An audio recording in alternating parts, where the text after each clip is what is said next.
안녕하세요. 두 번째 파트를 진행하는 가사조사관 김민선입니다. 앞서 첫 번째 파트에서는 입양의 개념과 의미, 입양의 준비 과정에 대해서 살펴보셨을 겁니다. 잘 들으셨나요? 두 번째 파트에서는 입양을 했을 때 부모와 자녀에게 어떠한 법률적 효과가 발생하는지를 살펴보려고 합니다.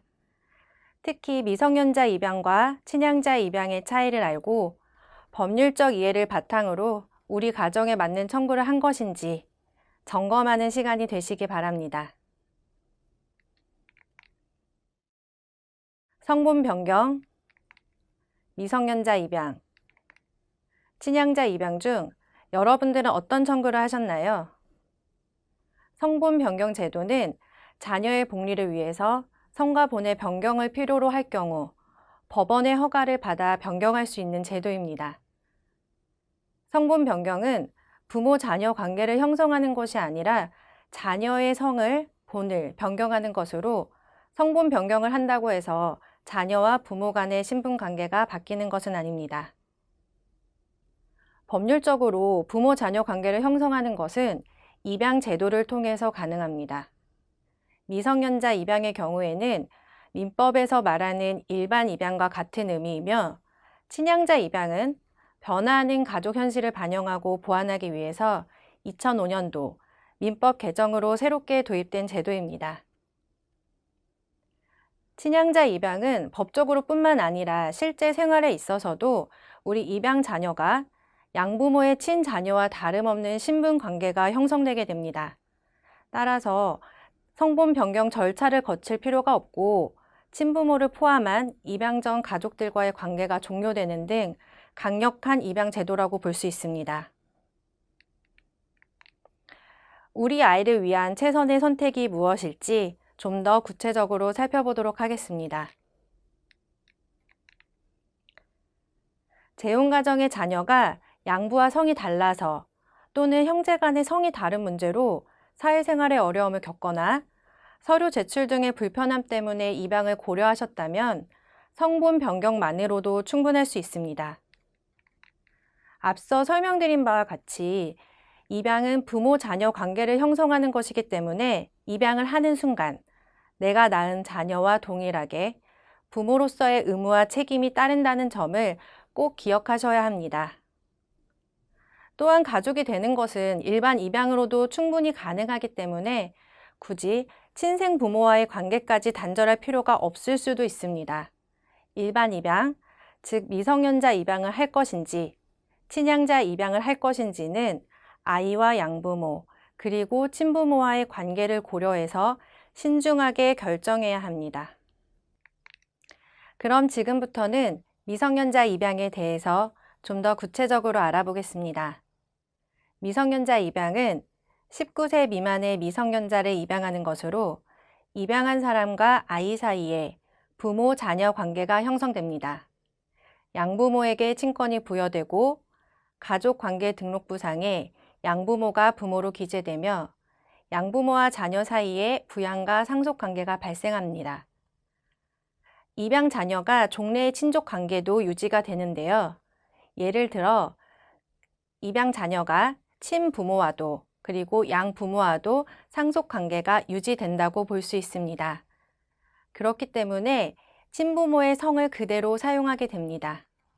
따라서 입양 자녀의 성을 변경할 필요가 있다고 할 경우에는 성분 변경 절차를 통해서 변경할 수 있습니다.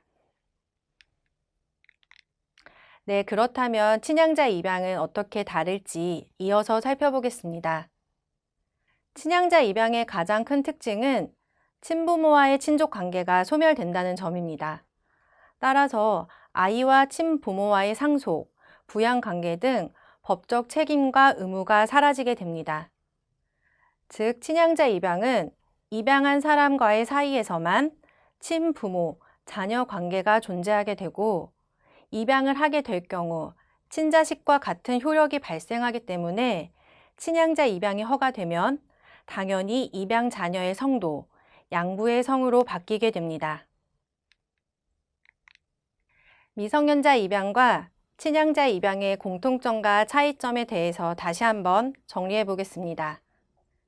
두 입양 모두 입양 자녀의 나이는 19세 미만의 미성년자여야 합니다. 법률적인 방법으로 부모-자녀 관계를 형성하고 부양과 상속 관계가 발생하게 되며 입양 자녀의 친권 및 법률적 보호자는 양부모가 됩니다. 더불어서 가정법원의 허가로 결정된다는 점, 친생 부모의 동의가 필요한 절차라는 점이 두 입양의 공통점입니다. 두 제도의 가장 큰 차이점은 종래의 친족관계 유지 여부에 달려 있습니다. 친양자 입양은 기존 친부모와 자녀의 법적 관계가 종료되고 자녀의 성과 본이 자동으로 변경됩니다. 뒤에서 좀 더 살펴보겠지만 파양의 경우에도 친양자 입양은 협의한다고 해도 파양할 수 없고 오직 재판을 통해서만 파양이 가능합니다. 따라서 입양 단계에서 신중하게 결정이 필요합니다.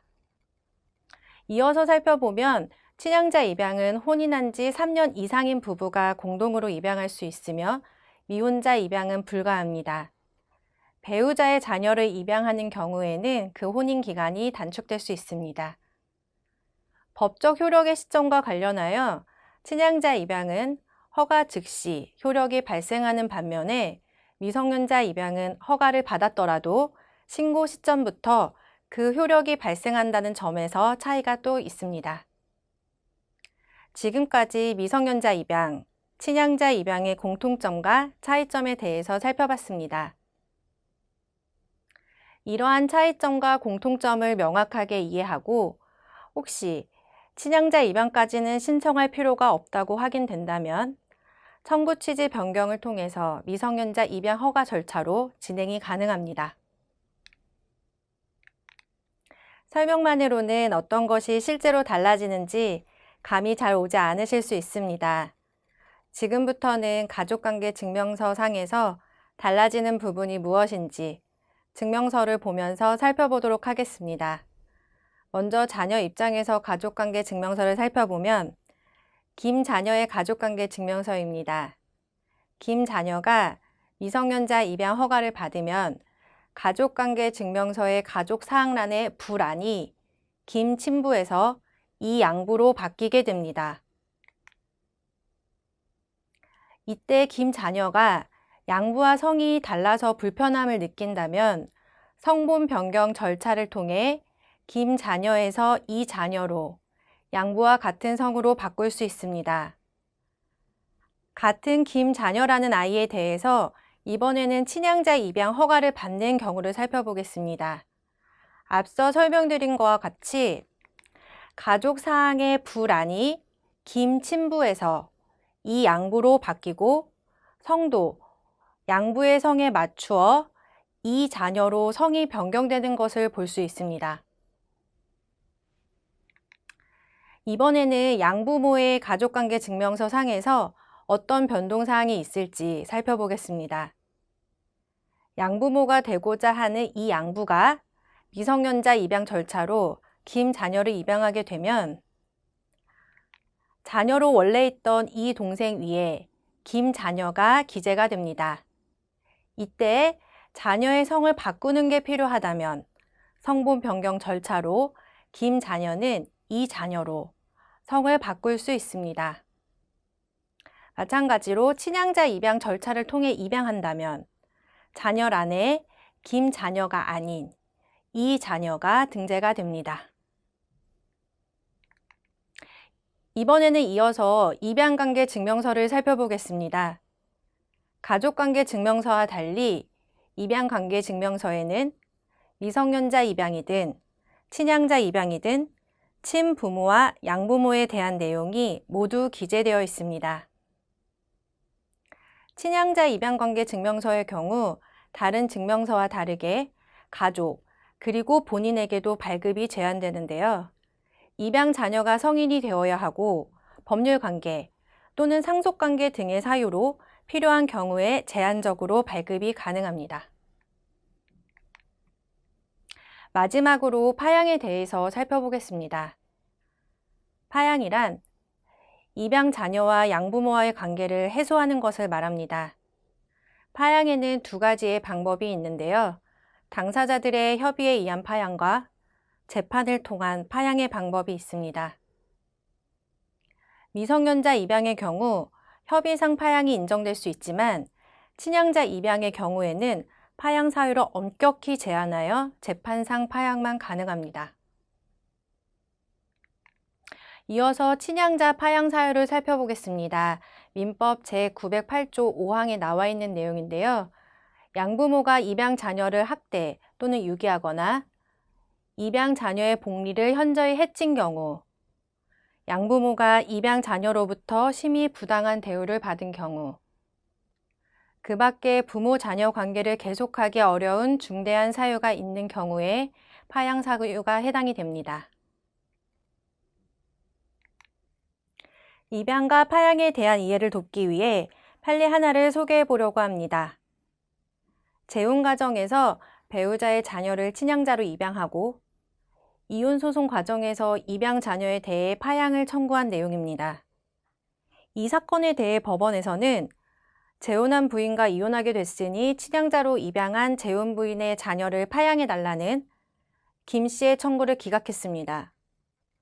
청구인 김 씨는 입양한 자녀와 정서적 유대감이 충분치 않다는 주장을 했지만 청구인이 주장하는 사정만으로는 민법이 정한 파양 사유에 해당하지 않는다고 판단한 것입니다.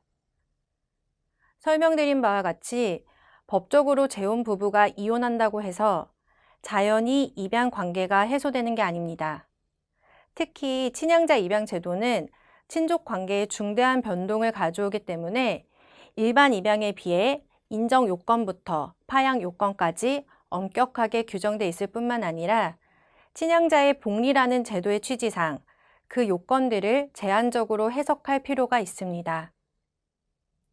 미성년자 입양의 경우에도 파양 신청 시 자녀가 미성년일 경우에는 재판을 통해서만 양친자 관계를 해소할 수 있습니다. 지금까지 입양에 대한 법률적인 내용을 살펴봤습니다. 우리 아이를 위해 어떤 청구를 해야 하는지 점검하고 결정이 되셨습니까? 이제 마지막으로 법원에서의 심리 절차가 어떻게 진행되는지 설명해 드리도록 하겠습니다. 미성년자 입양이든 친양자 입양이든 양부모는 반드시 가정법원의 재판을 거쳐 허가를 받아야 합니다. 여러분들이 법원에 입양 절차에 필요한 서류를 제출하면 재판부에서는 이를 접수하고 기록을 검토하게 됩니다. 필요한 경우 보정명령이라는 절차를 통해서 미비된 서류를 추가로 요구할 수 있고 지금과 같이 입양 부모 교육을 이수하도록 합니다. 신문 단계에서 가사조사 절차가 진행될 수 있고 이때 양부모의 범죄 경력 조회, 경제적 능력이나 물리적 양육 환경, 건강 상태 등을 파악하게 됩니다.